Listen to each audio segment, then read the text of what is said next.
Hello DLG family ना wie geht's?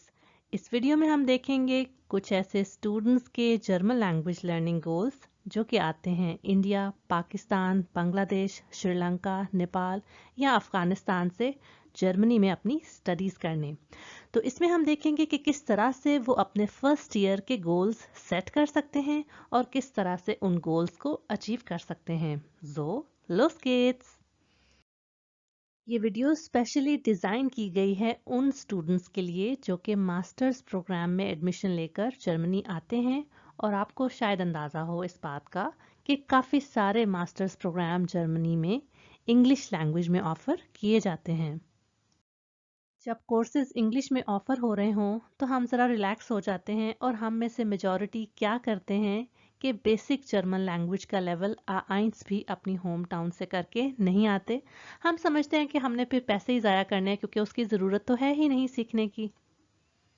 लेकिन कभी कभी ऐसा होता है कि कुछ यूनिवर्सिटीज़ ने अपना एडमिशन का क्राइटेरिया ये रखा होता है कि स्टूडेंट्स तब जब आइंस का सर्टिफिकेट सबमिट करवाएंगे तो तब उनको एडमिशन दिया जाएगा। तो इसलिए कुछ स्टूडेंट्स होते हैं जो कि अपनी कंट्री से आइंस या कुछ आसवाई भी कर कर आते हैं। लेकिन अगर स्टूडेंट्स ये दोनों लेवल्स करके आ भी जाएं फिर भी उनको यहाँ आकर प्रॉब्लम होती है किस में? जर्मन स्पीकिंग में। उनको फ्लुएंसी में थोड़ा सा इशू होता है और वो ज़्यादा जल्दी जल्दी सेंटेंसेस बनाकर बोल नहीं पाते। दूसरा प्रॉब्लम हो सकता है लिसनिंग में क्योंकि डिफरेंट स्टेट्स के लोकल डायलेक्ट्स मुख्तलिफ होते हैं।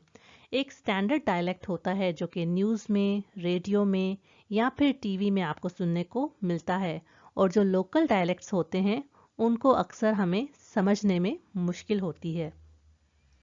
अगर आप इसी विंटर सेमेस्टर से जर्मनी में आए हैं तो आप इस फेज से गुजर रहे होंगे, आपको लाइफ टफ लग रही होगी एज अ स्टूडेंट। और अगर आपको यहाँ पर रहते हुए कुछ साल हो गए हैं तो मुझसे कमेंट सेक्शन में शेयर करें कि आपको अपने पहले साल में क्या जर्मनी में रहना मुश्किल लगा था या आपने जल्दी ही एडजस्ट कर लिया था। मास्टर्स स्टूडेंट्स को इसलिए टफ लगता है फर्स्ट ईयर क्योंकि स्टडीज़ इंग्लिश में होती हैं। अब आप सोचेंगे इंग्लिश में तो हमारे मुल्कों में भी होती हैं, लेकिन यहाँ के प्रोफेसर्स का एक्सेंट डिफरेंट हो सकता है इंग्लिश को प्रोनाउंस करने का। सेकंड ये है कि एजुकेशन सिस्टम बहुत डिफरेंट है हमारे मुल्कों से, तो हमें एडजस्ट करने में, इन चीज़ों को समझने में थोड़ा टाइम लगता है। स्टूडेंट्स की लाइफ इसलिए भी टफ हो सकती है क्योंकि उन्हें अपनी स्टडीज़ के साथ साथ खुद को फाइनेंस करने के लिए और जॉब भी करनी पड़ती है। जब स्टडीज़ के साथ साथ जॉब करनी पड़े तब भी रूटीन टफ हो जाती है। और कुछ स्टूडेंट्स तो इतने मोटिवेटेड होते हैं कि अपने आप को इनरोल करवा लेते हैं अपनी यूनिवर्सिटी में ऑफ़र की जाने वाली जर्मन लैंग्वेज की इवनिंग क्लासेस के लिए। इन सभी चीज़ों के साथ एक और चीज़ भी हो सकती है और वो है कल्चर शॉक, क्योंकि हमारा कल्चर डिफरेंट होता है जर्मन कल्चर के कंपैरिजन में, तो इसलिए भी एडजस्टमेंट में थोड़ा सा टाइम लग सकता है।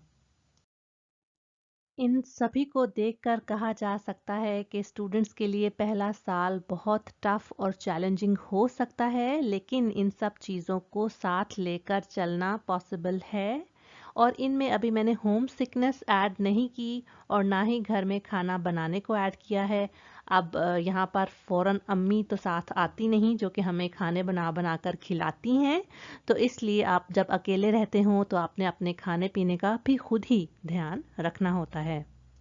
अगर आपको बिल्कुल भी जर्मन लैंग्वेज नहीं आती तो मैं सजेस्ट करूंगी कि आप स्टार्ट करें खुद से थोड़ा सीखना इंटरनेट से। इसके साथ साथ जो आपकी यूनिवर्सिटी में इवनिंग क्लासेस जर्मन की ऑफ़र की जाती हैं उनमें ज़रूर इनरोल कर लें। कह तो मैं आपको रही हूँ कि आप इवनिंग क्लासेस ज़रूर लें जर्मन लैंग्वेज की, लेकिन आई नो ये डिफ़िकल्ट है। पूरा दिन अपनी यूनिवर्सिटी की क्लासेस लेकर शाम को आप मेंटली फिज़िकली बहुत थके होते हैं, लेकिन इसके बावजूद ये आपको नुकसान नहीं देंगी। थोड़ा बहुत इनसे फ़ायदा हो ही सकता है आपको।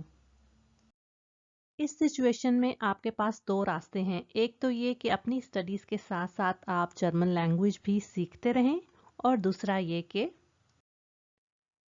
आप सिर्फ अपनी स्टडीज़ पर फोकस करना चाहते हैं तो कोई इश्यू नहीं, सिर्फ उसी पर फोकस कीजिए। लेकिन फिर ये ध्यान में रखिएगा कि अगर लॉन्ग टर्म में आपने जर्मनी में रहना है तो डिग्री लेने के बाद क्या सोचें, क्या सिचुएशन होगी। देखें, जिस कल्चर में हम आकर रहते हैं उसके लिए बहुत इम्पॉर्टेंट है कि उसकी लैंग्वेज को सीखा जाए, अपने आप को हमें फॉरेन महसूस ना हो। तो उसके लिए ज़रूरी है कि हम जर्मन्स के साथ इंटरेक्ट करें और जर्मन लैंग्वेज लर्निंग को अपने लिए इंटरेस्टिंग बनाएं। ये आपका गोल होना चाहिए। और अगर अभी तक आप पॉइंट ज़ीरो पर खड़े हैं और जस्ट सोच रहे हैं कि जर्मन लर्निंग करनी है तो कैसे करनी है, तो ये चैनल आपके लिए बहुत आइडियल है, क्योंकि इस चैनल को बनाया ही मैंने इसलिए था ताकि अपनी देसी कम्युनिटी को सर्व किया जा सके और आप सबकी हेल्प की जा सके। अगर शुरू में आप अपनी सिर्फ स्टडीज़ पर फोकस करना चाहते हैं और आपके माइंड में ऐसा कोई प्लान नहीं कि आपने जर्मन लैंग्वेज करनी है, तो आप अपना कोर्स वर्क कंप्लीट कर लें। और मैं सजेस्ट करूंगी, अगर पॉसिबल हो सके तो अपना थीसिस या प्रोजेक्ट स्टार्ट करने से पहले एक सेमेस्टर ऑफ ले लें और उसमें करें इंटेंसिव जर्मन कोर्स। अगर आपके पास प्रीवियसली कोई जर्मन नॉलेज नहीं है तो आप इस टाइम में आस-वाई से बे-आइंस लेवल की प्रोफिशिएंसी हासिल कर सकते हैं। अगर आपने आ-आइंस और आस-वाई लेवल्स अपने फर्स्ट ईयर में यहाँ पर कर लिए थे तो तब इस सेमेस्टर ब्रेक में आप बे-आइंस और बे-स्वाई लेवल कर सकते हैं, और ये आपके लिए एडवांटेज होगा कि आप ऑलरेडी इंटरमीडिएट लेवल पर पहुँच गए हैं।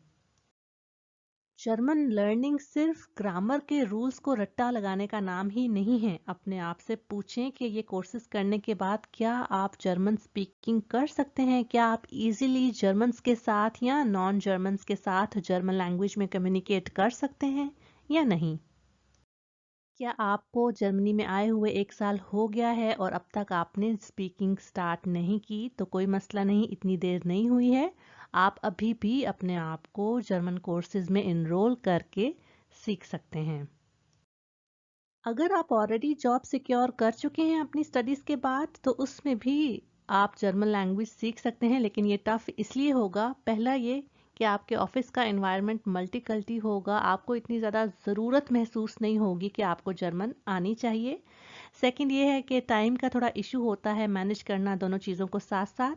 लेकिन यहाँ पर आपको ये बताती चलूँ, और ये बात स्टडीज़ ने भी प्रूव की है कि अगर आप जॉब मार्केट में जर्मन लैंग्वेज प्रोफिशिएंसी के साथ जाते तो आपका पे स्केल ज़्यादा होने के चांसेस थे, बनिस्बत इसके कि आप कोई भी लैंग्वेज स्किल साथ लेकर ना जाएं। और ऑब्वियसली यहाँ पर जर्मन लैंग्वेज की बात हो रही है। तो फिर हमारे पास एंड रिमार्क क्या है कि आप जर्मन लैंग्वेज सीखते रहें थोड़ी थोड़ी करके, और शुरू से ही सीखें। जैसे ही आप जर्मनी में लैंड करते हैं आपने अपना मोटिव बना लेना है कि आपको साथ साथ जर्मन लैंग्वेज सीखनी है, चाहे थोड़ी थोड़ी करके ही सीखें। कभी कभी हमारी मोटिवेशन खत्म भी हो जाती है तो कुछ वीक्स का ब्रेक चलता है, लेकिन लॉन्गर ब्रेक्स जैसे कि 1 महीना, 2 महीने, 3 महीने गुजर गए हैं और आपने टच भी नहीं किया जर्मन लैंग्वेज को, तो ये बहुत डेंजरस हो सकता है। उसके बाद दोबारा ट्रैक पे आना बहुत मुश्किल होगा। जब मैं जर्मनी में आई थी तो मैंने प्लान किया था कि मैं अपनी लैंग्वेज को साथ साथ लेकर चलूंगी और अपने सारे एक्सपीरियंसेस के किस तरह से मैंने जर्मन लर्निंग की, ये आपको वीडियोस की सूरत में मिलेंगे इस चैनल पर, तो आप चेक कर सकते हैं। ये वीडियो आपको कैसी लगी मुझे लाइक और कमेंट करके बताइए। क्या आपने अपने लैंग्वेज से रिलेटेड कोई गोल सेट किए हैं? अगर हाँ तो मुझसे ज़रूर शेयर करें। अब तक नहीं किया तो प्लीज़ मेरे चैनल को सब्सक्राइब कर दें। अपने दोस्तों के साथ इन वीडियोस को ज़रूर शेयर किया करें। मैं मिलती हूँ नेक्स्ट वीडियो में। बिस्तान।